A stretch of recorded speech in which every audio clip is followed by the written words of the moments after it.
не дерімді білмеймін. Өздеріңізді видеоның атымен келіп тұрсыздар. Елдос бір кездері атеист болды, яғни Аллаға сенбейтін кездері де болды. Ең бірінші өзімді таныстырып кетейін, сіздер білесіздер, Елдос танисыздар. Осы Алланың жолында видео түсіріп келе жатқаныма 2 жылдай болды. Атеист темасына кірісетін болсақ, мен 7-8 класста енді андай өзімшелдік болады ғой, адамда ешкімді менсінбейтін, барлық Құдайға сенсе жоқ, мен ондай емес. Кейбір кездері мен Алланы танымайтын кездерім де болды, мүлдем Аллаға сенбейтін кездер. Сол кездері менде өте қатты депрессия болды, өте қатты түңіліп кеттім десем де болады. Андай өзімді ыңғайсыз сезініп тұрмын айтқанда.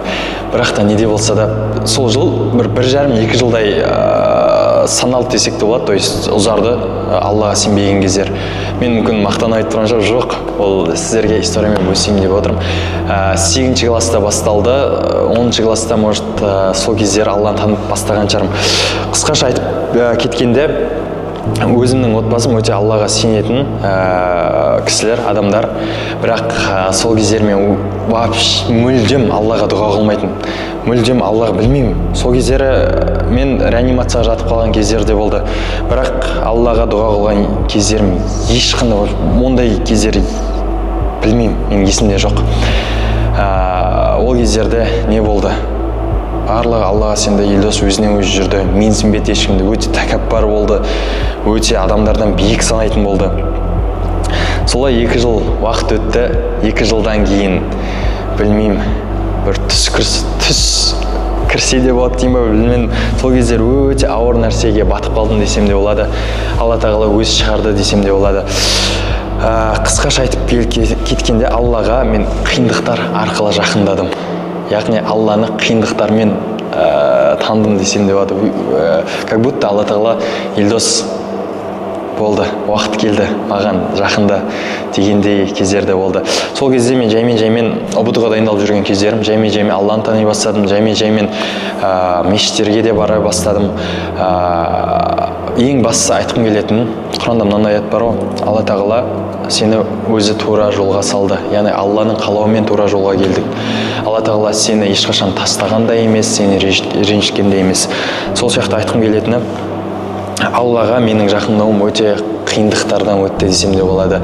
ұбт-ны тапсырып болғаннан кейін мен ұбт-дан 94 балл алдым.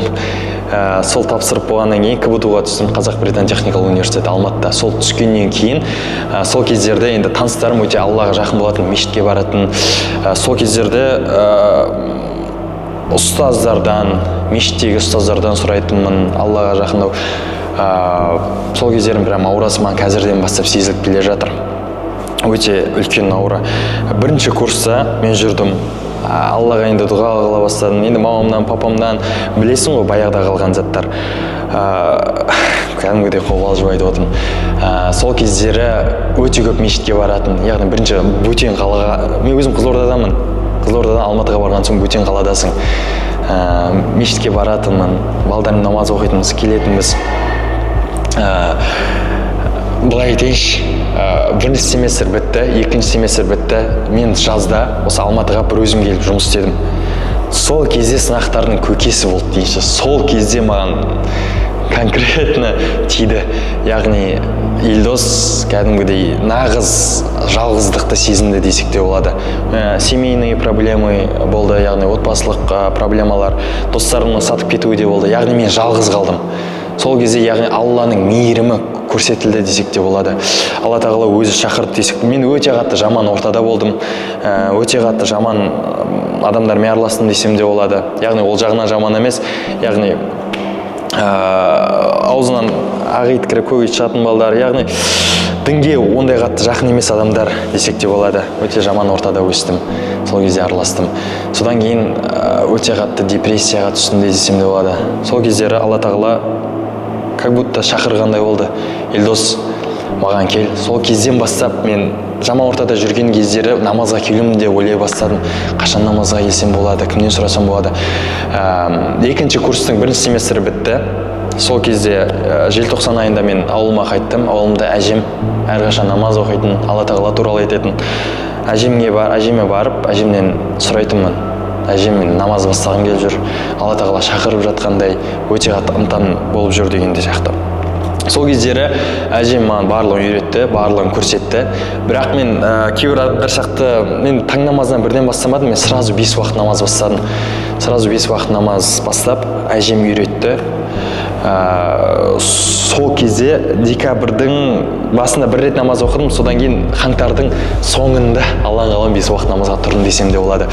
Маған ұстаздар айтады, яғни 5 уақыт намазға тұрғанды негізі айта беруге болмайды, то есть қашан тұрған, өйткені балиғат жастан бастап ол парыз етілген ғой. Не де болса да айтқым келген бір кішкене бір история сіздерге. Мен өте ауыр сынақтардан өтіп, жалғыз қалып, ешкім қасымда болмады. Содан кейін Аллаға жақындадым десем де болады. Мен аузыма білмеймін, келген нәрсені айтып жатырмын, импровизацияланып сіздерге. Алла разы болсын тыңдап жатқандарыңызға. Жүректен шығып жатыр сөздер. Блогта сол ақпан айында бастадым. Алланың қалауымен 2-ші курста КБТУ-да оқып жүрген кездері 2022 жыл осындай бір нәрсеге жеттім десем де болады. Алланың қалауымен, Алланың мейірімімен. Басында мен тауларды түсіріп жүретінмін, табиғатты түсіріп жүретінмін. Сосын әжемнің айтқан, ұстаздардың айтқан сөздерін неге текстке жазып қоятынмын. Содан кейін жаймен өзімді түсіріп үйрене бастадым. Осы менің кішкене жолым. Басында енді атеист болдым, Алланы танымадым. Алланың қалауымен Алла тағала өзінің дініне шақырды десем де болады.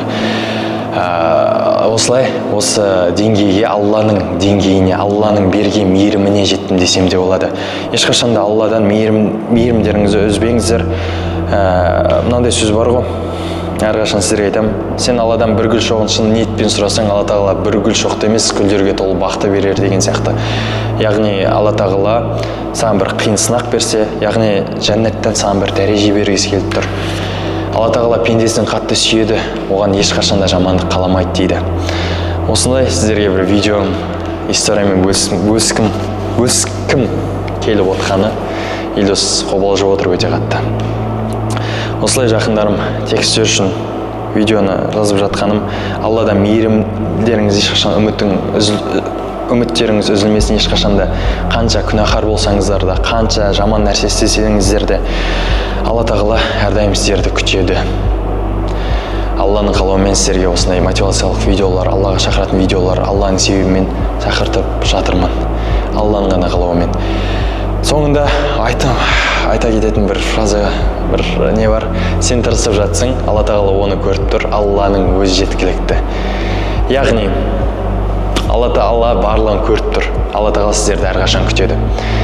Осы видеоларды, осы сәттерді пайдаланып, жәннатта бірге сағынып отырайық десем де болады. Алла қаласа, Алланың ғана қалауымен, тек қана Алланың мейірімінен үміттеріңіз үзілмесін ешқашанда. Осылай видеоны жалғастыра берейін. Алла сіздерге насихаттап, Алланың қалауымен өте қатты қобалжып отырмын. Осы Алланың мейірімінен үміттеріңіз үзілмесін ешқашанда. Тағы да ассалаумағалейкум жақыным. Елдос сендермен бірге, әрқашанда Алла тағала сендермен бірге.